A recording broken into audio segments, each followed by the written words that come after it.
Everybody, welcome to today's webinar. Our session today, not all DDoS is volumetric, why your network needs deeper packet inspection for real protection.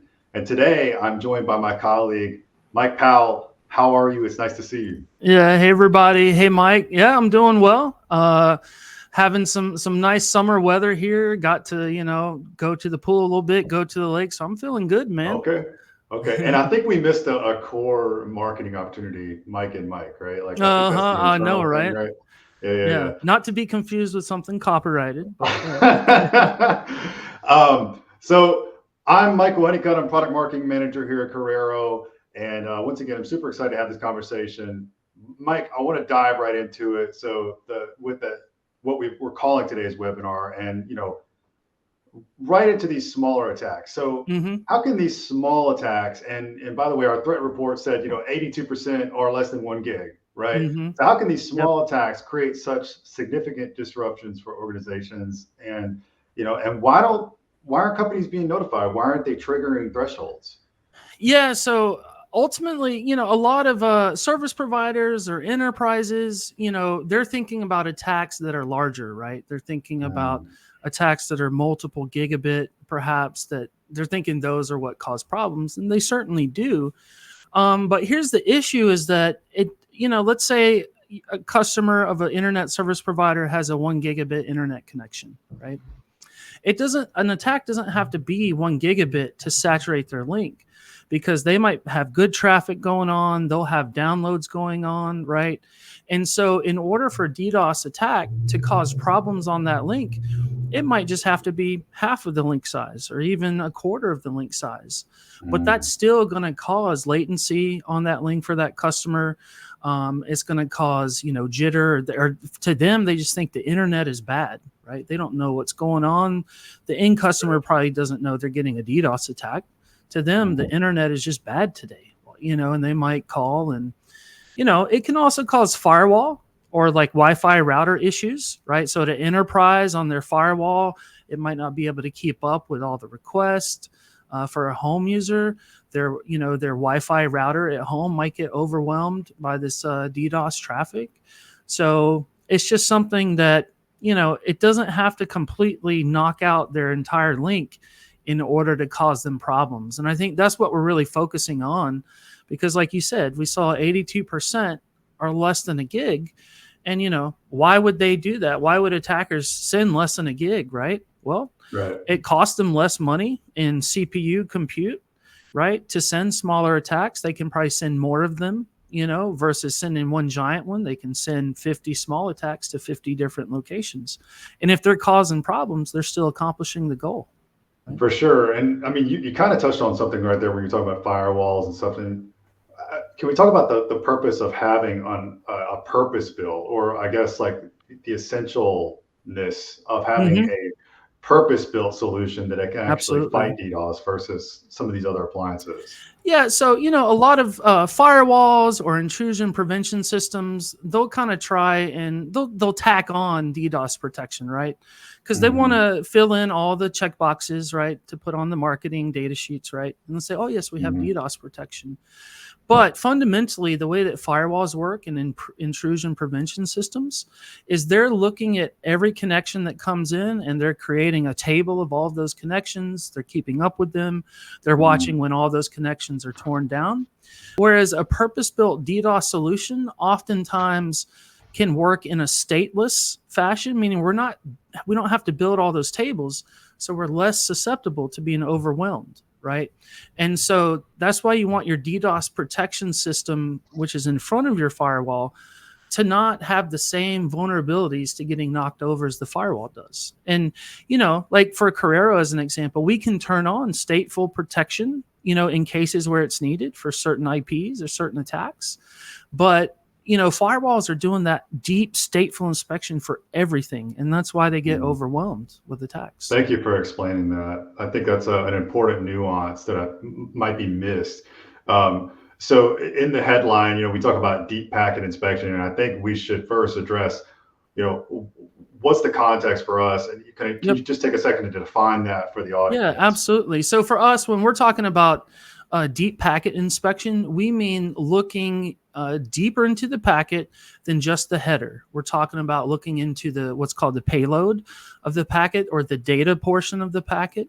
So like in a DNS domain name, query kind of packet, it means looking at the actual request, right? The actual request and response that the server is providing. Or, on a LDAP connection, connectionless LDAP, we're looking into what is the actual responses, essentially what is the payload of the packet. We're not just looking into what is the header, like what's the source IP and what's the dest IP. We're getting past that. I love it. So can you take a second to explain, why that's important when we're assessing sort of traffic coming in and detecting these non-volumetric style attacks? Right. So, the volumetric attacks, by definition, they tend to be larger, right? They're attacks that, it makes sense to detect on size, amount of traffic, bandwidth, or packets per second, right? But like we were just mentioning, sometimes an attack doesn't have to reach a very high level to cause problems, right? Mm-hmm. And so you might have some attacks that are not reaching volumetric thresholds, right? And maybe even this traffic, the size of the traffic might be similar to some legitimate traffic, but the payloads are, malformed, they're malicious payloads, and they're causing problems perhaps on firewall or other devices or applications, but they may not trigger a volumetric, type of threshold, right? And so that's why looking into the payload, we can see some known malicious payloads like in DNS and in TP. We can look for, one of our protections is looking for empty UDP. Sometimes attackers will send UDP packets and there's just no data in there, or it's just zeros, right? And when we look at that payload, we can detect attacks even if they're at a lower rate than what might trigger a traditional volumetric threshold. That's great. I mean, so somebody would ask, I guess a logical question would be, so with more scrutiny now, so now that we're looking beyond the header and we're looking into the payload, can we talk about any sort of latency that this might induce? I mean, can we talk about the speed of inspection? Maybe kind of go into that a little bit. Absolutely. So, one of the best solutions just in DDoS protection in general would be what we would call an inline solution. That's where, let's say, a server or a specific hardware appliance, dedicated DDoS appliance, network protection appliance, is in front of your router and seeing every packet coming into your network from your internet connection, right? So this could be for internet service provider, it could be your uplinks. For an enterprise, it could be your internet connections, right? But seeing every packet is kind of the premium.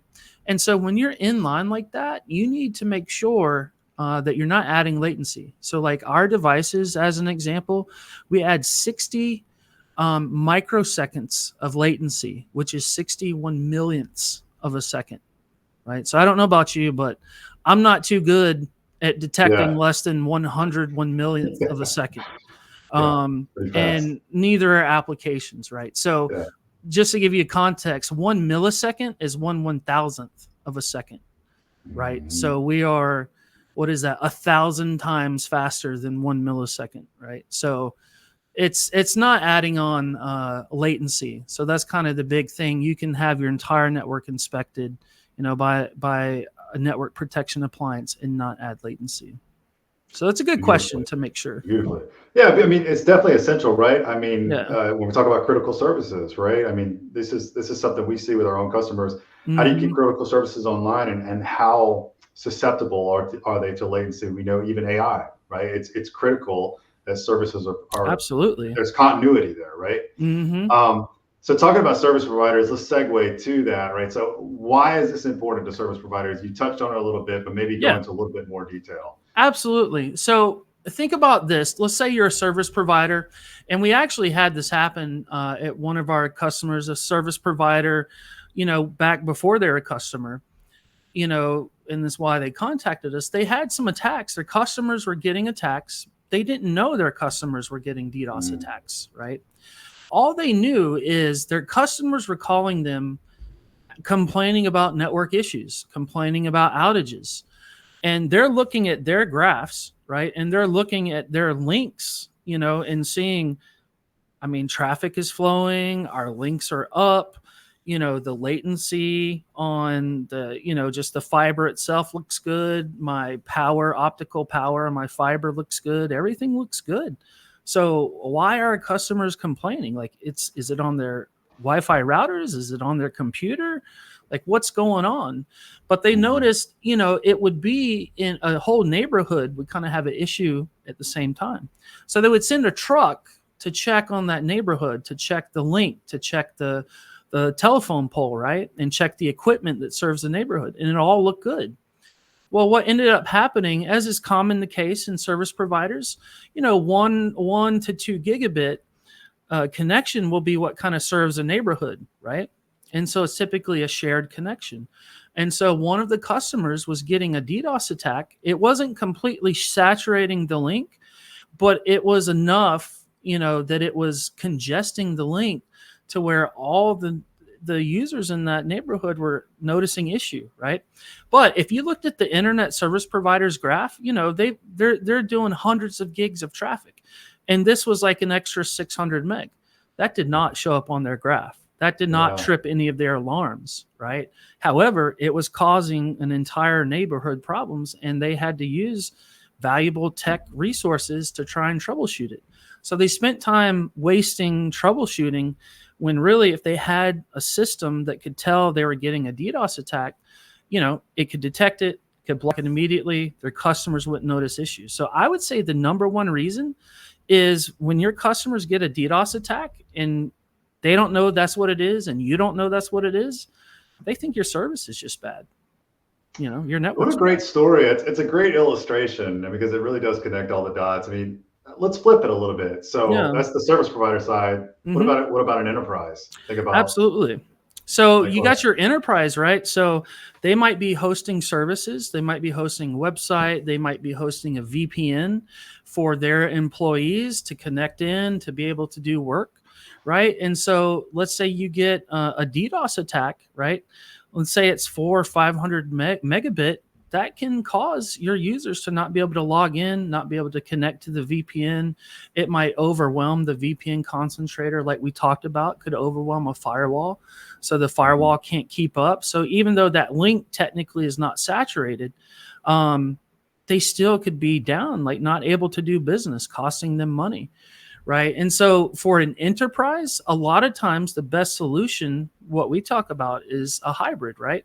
Because anytime you tell somebody you need some on-prem protection for smaller attacks and really to be able to get specific to your traffic and to your network, inevitably the question comes up, well, what do I do if an attack is larger than my internet connection? Absolutely, you need some protection for that. So, what we love to do is we'll have our internet service provider partners. They can provide an internet link that is protected, right, from large attacks. So if you get a 50 gig attack or 100 gig attack, you're going to be fine. But of course, at the ISP level, they're not going to tune their system, all the way down to catch tiny attacks to where they would risk false positives. Ultimately, an internet service provider wants to provide internet, and to traffic destined for you, they want to send it to you. They only want to block something if they know for sure it's an attack. So that's why they're only going to be tuned down to a certain level. So that's why you want something on your site that for the smaller things that they're probably not going to take a risk on because they're an ISP, you'll be able to block on your software, right? And again, a dedicated network attack protection software, that's different than a next-gen firewall. It's not going to get knocked over by a small, DDoS or network attack, right? So it's great. It's great. And so, my final question to kind of wrap up this is going to be, what steps can organizations take? You've hit it, but what would be a roadmap? What would be a roadmap, right? So whether you're a service provider or enterprise, what's the next step if you think you're experiencing these issues based on what we know is already occurring out there?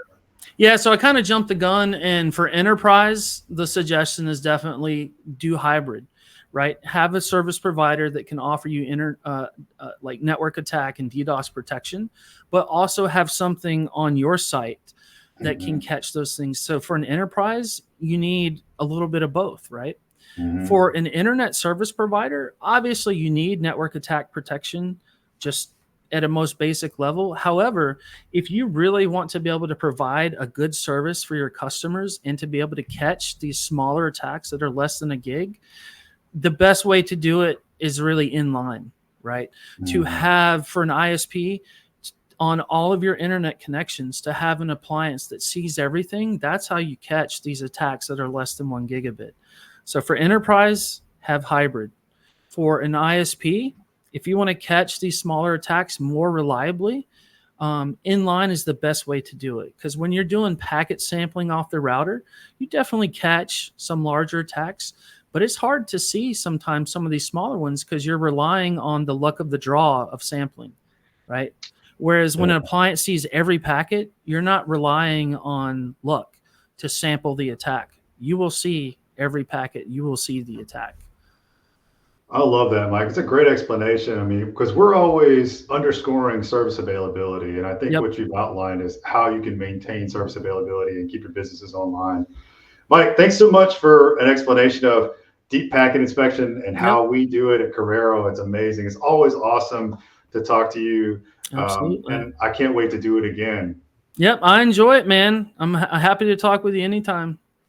All right, we thank you everybody for tuning in. If you want to learn more about Corero and what we have to offer your business, you can visit us at Corero.com. Click on the Speak with a Specialist button where we'd be happy to reach out and talk to you. And until next time, we see everybody later. Take care. All right, bye.